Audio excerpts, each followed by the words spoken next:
Elle a beau n'avoir que 35 ans, Blanka Lipinska a déjà eu 1000 vies. Cette maquilleuse polonaise de formation a ainsi été hypnothérapeute avant de devenir autrice. Agacée par le manque d'originalité de la littérature érotique dans son pays, la jeune femme a écrit une trilogie qui commence par 365 jours édition. Hugo roman, publié en 2018 en langue polonaise et en 2021 en France. Blanka aime à raconter qu'elle a trouvé sa source d'inspiration dans le livre 50 nuances de Grey, mais aussi dans un voyage en tête-à-tête en Sicile.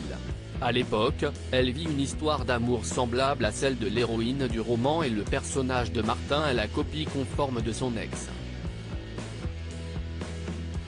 Mon ancien petit ami était parfait, sauf au lit. Si est difficile à vivre, surtout quand on aime autant quelqu'un, explique Blanka dans une interview accordée au site du magazine d'Oprah Winfrey. Martin n'est pas le seul élément autobiographique, l'autrice affirme même que 85% de l'histoire est authentique. Son kidnappeur donne à l'héroïne un an pour tomber amoureuse de lui, un souci de vérité qui a plu au lecteur et qui lui a permis de vendre plus de 1,5 million d'exemplaires de ses 3 livres en Pologne. La success story de celle qui a été désignée par le magazine Prost comme faisant partie des femmes les plus influentes de Pologne en 2020 a aussi tapé dans l'œil de Netflix. La plateforme américaine de streaming s'en est inspirée, et le film est devenu l'un des plus populaires de 2020.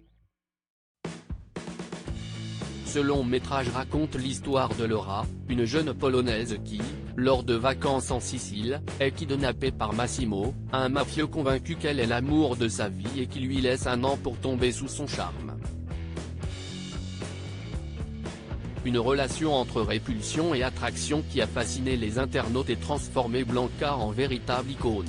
Un statut qui la laisse de marbre et qui a même tendance à l'agacer. Blanka a participé au tournage du film, même s'il l'a replongé dans son propre passé. Je pensais que ce serait amusant, mais ça ne l'est pas. Les paparazzis sont partout, même quand je vais acheter du papier toilette.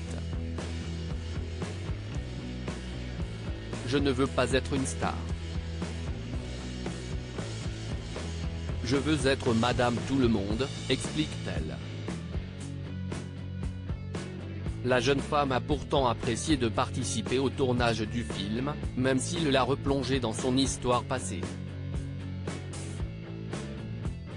J'ai parfois dû quitter le plateau pour prendre l'air.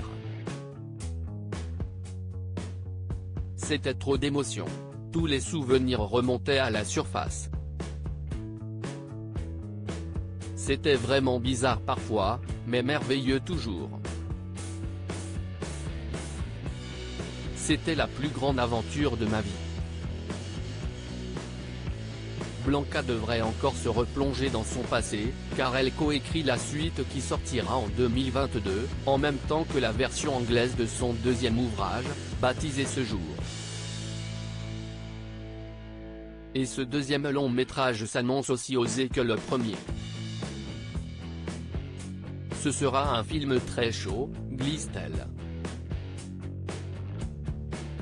Tout un programme.